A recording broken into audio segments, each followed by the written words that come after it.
So Parthiban, இன்னைக்கு வந்து சென்னை மக்கள்லாம் அதிகமாக பேசுறது முதலமைச்சருடைய ஃபீல்டு விசிட். அவருடைய சொந்த தொகுதியான பெரம்பூர் தொகுதிக்கு அவர் போய் அவருடைய ஆஃபீஸை திறந்து வச்சார். முதல்ல அவர் தன்னுடைய சொந்த தொகுதிக்கு முதல் முறையாக முதலமைச்சராக பதவியேற்ற பிறகு போகிறாரு. மக்கள் மிகுந்த உற்சாக வரவேற்பு அவருக்கு கொடுத்தாங்க. அந்த காட்சிகளை பார்த்துடலாமா? எஸ்.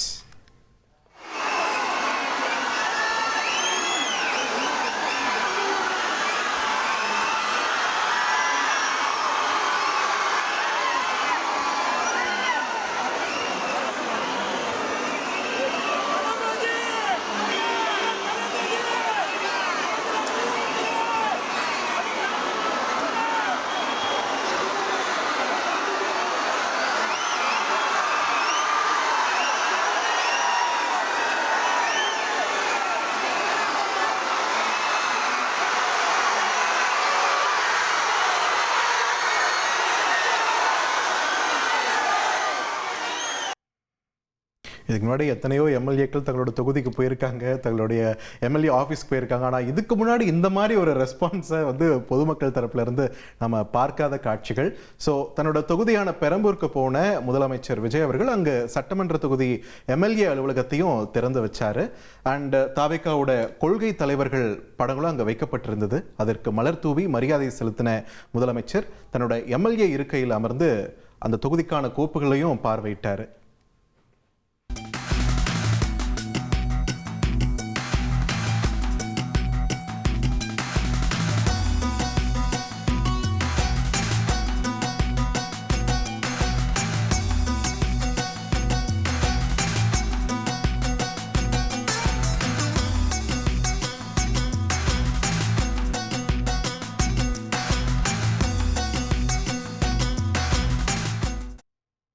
முதலமைச்சர் விஜய் பெரம்பூரில் இ சேவை மையத்தை ஸ்டார்ட் பண்ணி வச்சார். அது மட்டும் இல்லாமல் அங்கே உள்ள டிஸ்ட்ரிக்ட் கலெக்டர் மற்றும் கார்ப்பரேஷன் கமிஷனர் அவங்களோட ஒரு மீட்டிங் நடத்தினார்.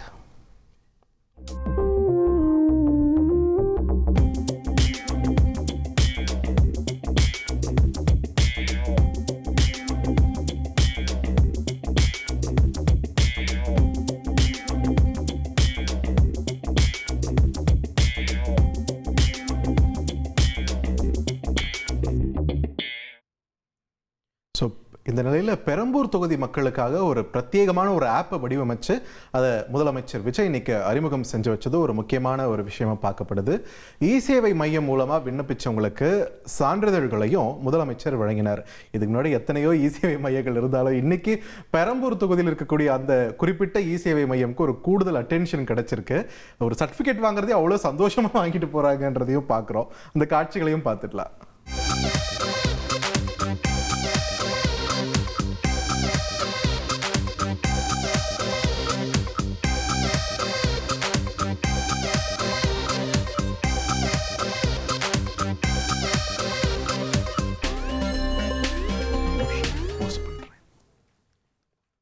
சலீம், இப்போ ஆப்பை வந்து ஸ்டார்ட் பண்ணி வச்சுட்டாரு. அது எப்படி ஆக்சஸ் பண்ணுறதுன்னு மக்களுக்கு சொல்லிடலாமா?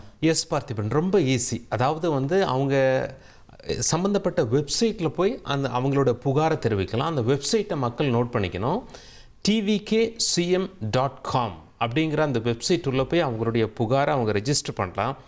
இல்லை அப்படின்னா வாட்ஸ்அப்லேயே கூட அவங்க புகார் சொல்லலாம். அதுக்கு ஒரு நம்பர் கொடுத்துருக்காங்க. அந்த நம்பர் கூட நம்ம இப்போ ஸ்க்ரீனில் போடுறோம்.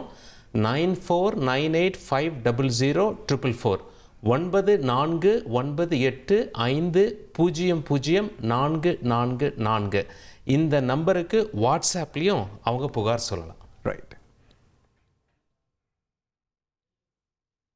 தமிழக வெற்றி கழகம் வழங்கும் மாண்புமிகு தமிழ்நாடு முதலமைச்சர் திரு ச.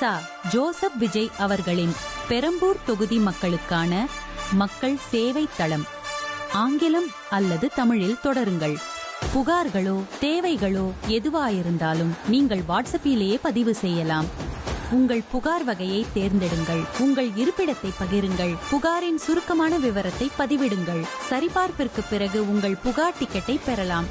அந்த டிக்கெட் நிர்வாக குழுவிடம் சென்றடையும். நிர்வாக குழு அந்த புகாரை ஆய்வு செய்து சம்பந்தப்பட்ட அதிகாரிகளுக்கு அனுப்பும். அதிகாரிகள் நடவடிக்கைகளை தொடங்கி முன்னேற்ற நிலையை புதுப்பிப்பார்கள். டிக்கெட் மூலம் உங்கள் புகாரின் நிலையை கண்காணிக்கலாம். பிரச்சனை தீர்க்கப்பட்டதும் அதன் விவரங்கள் பதிவு செய்யப்படும். அதனை நிர்வாக குழு சரிபார்த்த பிறகு டிக்கெட் முடிக்கப்பட்டதாக குறிக்கப்படும். வாட்ஸ்அப் மட்டுமல்ல, இணையதளம் மூலமாகவும் உங்கள் புகார்களையும் தேவைகளையும் பதிவு செய்து அவற்றின் நிலையை கண்காணிக்கலாம். திரையில் காண்பிக்கப்படும் தொலைபேசி எண் மற்றும் இணையதள இணைப்பை பயன்படுத்தி தொடர்பு கொள்ளுங்கள். உங்கள் உரிமையை பதிவு செய்யுங்கள். தமிழக வெற்றிக் கழகம் வழங்கும் மாண்புமிகு தமிழ்நாடு முதலமைச்சர் திரு ச. ஜோசப் விஜய் அவர்களின் பெரம்பூர் தொகுதி மக்களுக்கான மக்கள் சேவை தளம் உங்கள் பயன்பாட்டிற்கு. ஸோ பெரம்பூரில் இந்த இ-சேவை மையத்தை தொடங்கி வச்சுட்டு அப்படியே நேராக ரேஷன் கடைக்கும் போனார். அங்கே புதிய மின்னணு ரேஷன் அட்டைகளை பயனாளிகளுக்கு தன் கையாலேயே முதலமைச்சர் வழங்கினார். வழக்கமாக இந்த மாதிரி ஈவெண்ட்ஸில் வந்து ஒரு சம்பிரதாயத்துக்கு ஒரு 5 பேருக்கு முதலமைச்சர் கையால் கொடுக்கப்படும் அந்த அட்டைகள். ஆனால் இந்த முறை முதலமைச்சர் சொல்லிட்டாரு, 50 பேருக்கும் நானே கொடுத்துட்டு போகிறேன் அப்படின்னு சொல்லியிருக்காரு. ஸோ ஒரு கூடுதல் குதூகலத்தோடு அவங்க வந்து தங்களோட ரேஷன் அட்டைகளை, அந்த மின் அட்டைகளை வந்து வாங்கிட்டு போகிற காட்சிகளை தான் நம்ம பார்த்துட்ருக்கோம். திருமிகு சங்கவி அவர்களை அன்போடு அழைக்கின்றோம். ச. கௌரி அவர்களை அன்போடு அழைக்கின்றோம்.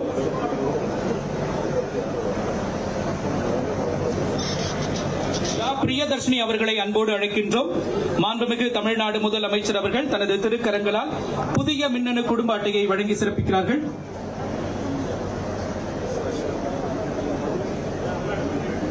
மோனோலிசா அவர்களை அன்போடு அழைக்கின்றோம்.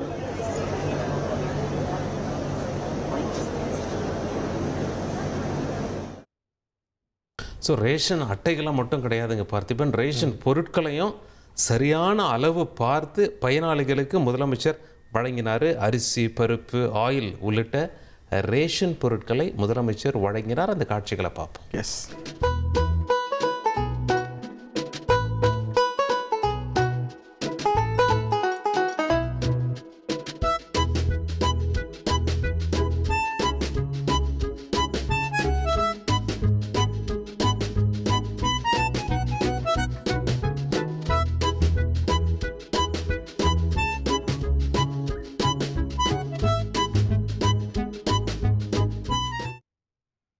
ஸோ சிஎம் கையாலேயே அந்த ரேஷன் பொருளை வாங்கின அந்த பெண்மணி வந்து எவ்வளவு குதூகலமாக இருக்காங்கன்னு அவங்க முகத்தில் பார்த்தாலே தெரியுது. ஸோ அவங்களே இதை பற்றி பேசியிருக்காங்க. அந்த காட்சிகளை பார்த்துடலாம். சந்தோஷம், ரொம்ப சந்தோஷம் சார். என்ன பேசினாரு உங்ககிட்ட? சந்தோஷமான்னு கேட்டாரு. சந்தோஷம் சொன்னேன். கையால உங்களுக்கு பொருள்லாம் போட்டாரு. என்னென்ன பொருள் வாங்குனீங்க? சக்கரை வாங்கினேன், பருப்பு வாங்கினேன், எண்ணெய் வாங்கினேன், அரிசி வாங்கினேன். என் கைரேகை கட்ட வரல பிடிச்சி கைரேகை வச்சாரு.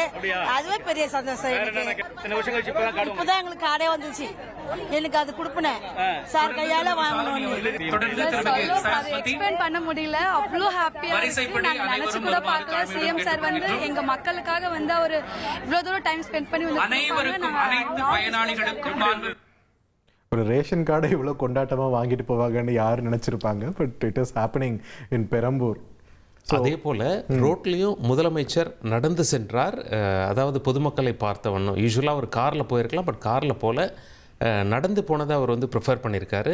அது மட்டும் இல்லை, தன்னை காண வந்த பொதுமக்களை பார்த்து உற்சாகமாக கையசைக்கக்கூடிய காட்சிகளையும் நாம் பார்க்கிறோம்.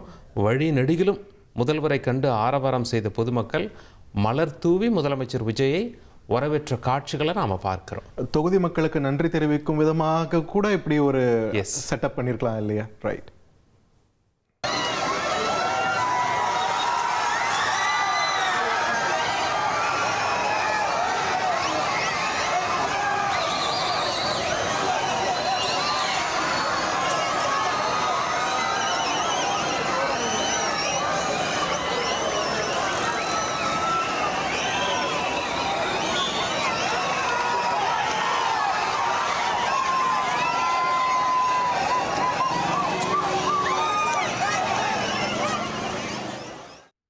இ-சேவை மையம் போயிட்டாரு, அப்படியே ரேஷன் கடைக்கு போனார். அடுத்தது பஸ் டிப்போ. வியாசர்பாடி மாநகர பேருந்து கழக பணிமனையில் முதலமைச்சர் இன்னைக்கு ஆய்வு செஞ்சார். அங்கே இருக்கக்கூடிய பெண் பணியாளர்களோடு அவர் குழு புகைப்படமும் எடுத்துக்கிட்டாரு.